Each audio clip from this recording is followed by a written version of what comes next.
ये कहानी शुरू होती है आज से लगभग 500 साल पहले, जब लगभग पूरे भारत पर मुस्लिम सम्राटों का कब्जा था।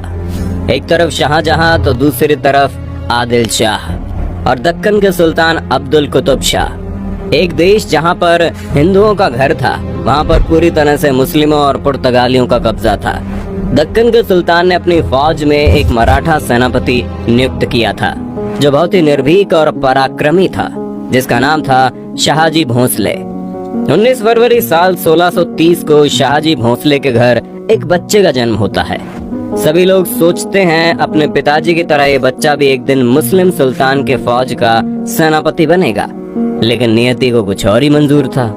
किसे पता था एक ऐसा बच्चा जिसका पिता खुद मुस्लिम सम्राट की फौज का सेनापति है, एक दिन भारत में जितने भी मुस्लिम सम्राट मौजूद हैं, वो सभी उस बच्चे के सामने घुटने टेक देंगे। उसी बच्चे का नाम था छत्रपति शिवाजी, जिसे भारत के महान सम्राटों में से एक माना जाता है। अरब और खाड़ी देशों से आए हुए मुसलमान भारत के राज्यों पर कब्जा तो कर लिए थे, लेकिन इतनी दूर से यहाँ के राज्यों और किलों को संभालने के लिए मंत्रियों को लाना संभव नहीं हो पाता था। इसलिए उस वक्त के सभी मुस्लिम सम्राट भारत में ही रहने वाले हिंदू लोगों को अपने सेनापति और मंत्रियों के पद पर नियुक्त कर दिया करते थे।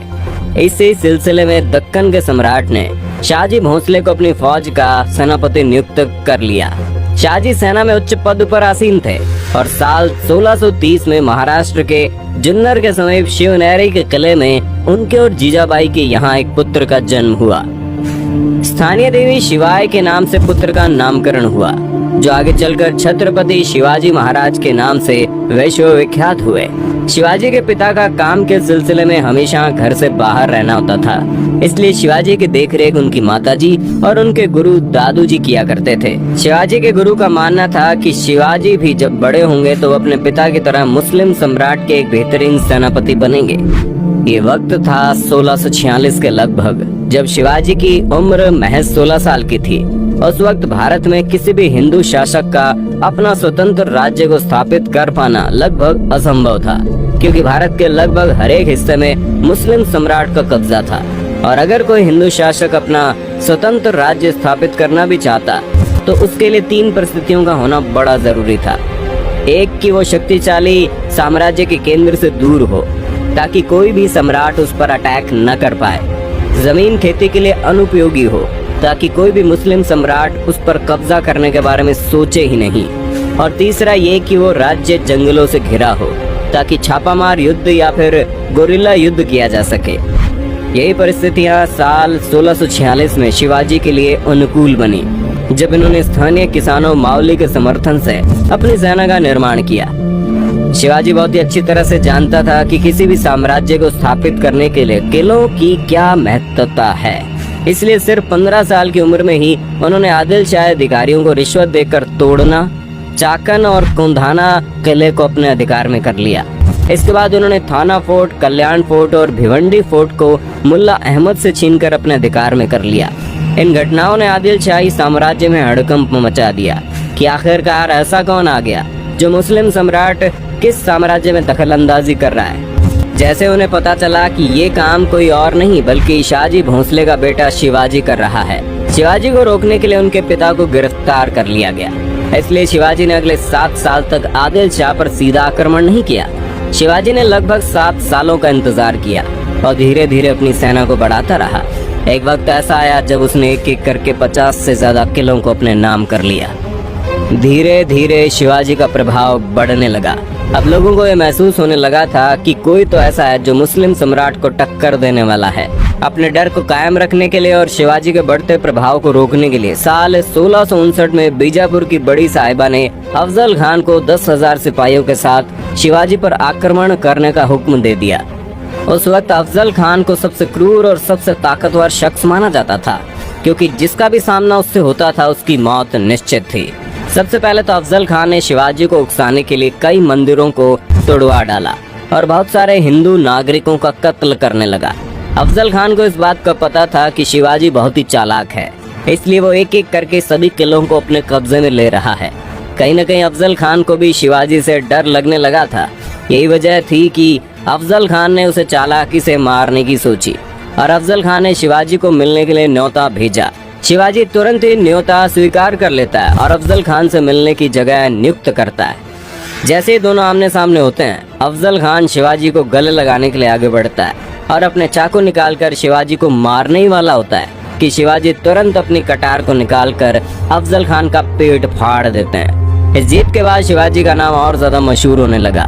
लोगों के मन में मुस्लिम सम्राट का डर लगभग खत्म होने लगा था। इस बार बीजापुर के सुल्तान ने शिवाजी को हराने के लिए अपने सबसे बेहतरीन सेनापति रुस्तम जवान को भेजा। रुस्तम जवान की भारी भरकम सेना ने शिवाजी के ऊपर हमला बोल दिया, लेकिन शिवाजी ने कम सेना की मदद से लड़ाई को चालाकी से लड़ते हुए रुस्तम जवान को सेना में शिकस्त दे दी। कुछ दिनों बाद आदिल शाह ने अपने सेनापति सिद्दी जोहार को भी भेज दिया। एक एक करके मुस्लिम सम्राटों ने शिवाजी को खत्म करने के लिए कई चालें चली, लेकिन उनमें से कोई भी कामयाब नहीं हो पाया और धीरे धीरे छत्रपति शिवाजी का राज्य विस्तार होता गया और उसकी सेना और भी ताकतवर होती चली गई। इसके बाद बीजापुर की बड़ी बेगम ने औरंगजेब से शिवाजी को पकड़ने के लिए विनती की। उसने अपने मामा शाहिस्ता खान को 1.5 लाख सैनिकों के साथ शिवाजी से युद्ध करने को भेजा। शाहिस्ता खान ने अपने विशाल सेना के बल पर पुणे पर कब्जा कर लिया और शिवाजी के निवास स्थान लाल महल पर अपना बसेरा डाल दिया। शिवाजी ने चालाकी से अपने 400 सिपाहियों के साथ शादी के बारातियों के वेश में पुणे में प्रवेश कर लिया और रात के समय उन्होंने सीधे शाहिस्ता खान के ऊपर खतरनाक हमला बोल दिया। शाहिस्ता खान ने जैसे ही देखा उनका सामना छत्रपति शिवाजी से हो रहा है, वो डर के मारे खिड़की से कूदकर अपनी जान बचाकर भागने लगा, लेकिन शिवाजी की तलवार के खतरनाक वार से बच नहीं पाया। हालांकि शाहिस्ता खान जिंदा तो बच गया, लेकिन उसके हाथ की उंगलियां शिवाजी की तलवार से कट गई, जिसकी वजह से उसकी बहुत बेइज्जती हुई। अब तक शिवाजी का साम्राज्य विस्तार बेहद ज्यादा हो गया था और उसकी सेना लगातार हो रही जीत की वजह से बेहद जोश में थी।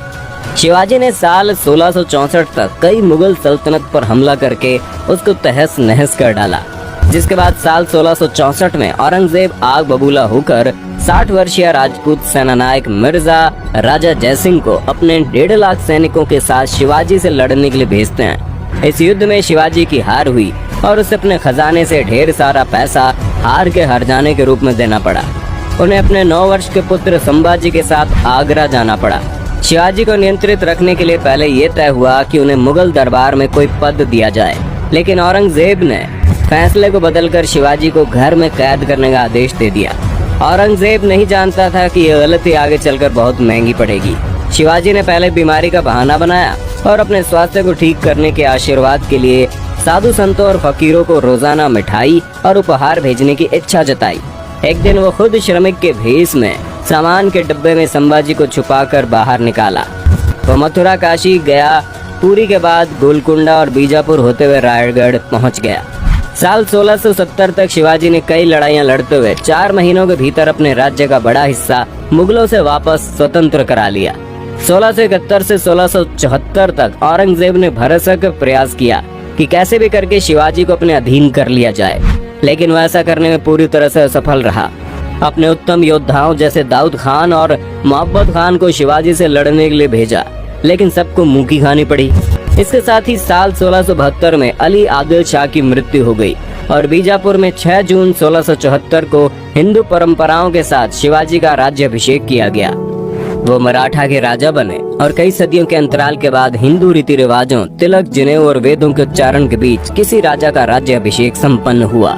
शिवाजी की महानता सिर्फ उनकी बहादुरी और युद्ध कौशल में नहीं थी, बल्कि वो एक योग्य प्रशासक भी थे। वो उस वक्त का इकलौता ऐसा राजा था जिन्होंने धर्म के आधार पर कभी किसी के साथ पक्षपात नहीं किया। उनके कई अधिकारी, यहाँ तक कि उनके व्यक्तिगत अंग रक्षकों में कुछ मुसलमान भी थे। उन्होंने कभी किसी नारी का निरादर नहीं किया, यहाँ तक कि युद्ध में हारे हुए दुश्मनों की स्त्रियों को भी सम्मान सहित वापस भेज देते थे। गोरिल्ला युद्ध, किलों का उपयोग और नौसेना का निर्माण भारत में पहली बार शिवाजी ने ही कराया था। उन्होंने 4 किलों और 2000 सैनिकों से शुरुआत की थी और उनकी मृत्यु के समय ये गिनती 300 किलों और 1 लाख से ज्यादा सैनिकों की हो गई। शिवाजी का स्वास्थ्य खराब हुआ। तेज बुखार और पेचिस की वजह से 52 साल की उम्र में उनकी मृत्यु हो गई। आपको जानकर हैरानी होगी, उस वक्त औरंगजेब यहाँ का सबसे ताकतवर शासकों में से एक माना जाता था, लेकिन छत्रपति शिवाजी की वजह से उसे लगभग 25 साल तक युद्ध करना पड़ा और अपने जीवन के अंत तक युद्ध लड़ते लड़ते औरंगजेब पूरी तरह से बर्बाद हो चुका था। और छत्रपति शिवाजी वो शख्स था जिसकी वजह से कई सालों लंबी लड़ाई के बाद एक बार फिर से पूरा हिंदुस्तान भगवामयी हो गया। दोस्तों, ये जानकारी आपको कैसी लगी और आप वीर छत्रपति शिवाजी के बारे में क्या सोचते हैं, कमेंट में बताना। वीडियो अच्छी लगी तो लाइक कीजिए, चैनल को सब्सक्राइब करके बेल आइकन दबा देना, क्योंकि द अर्थ एडवेंचर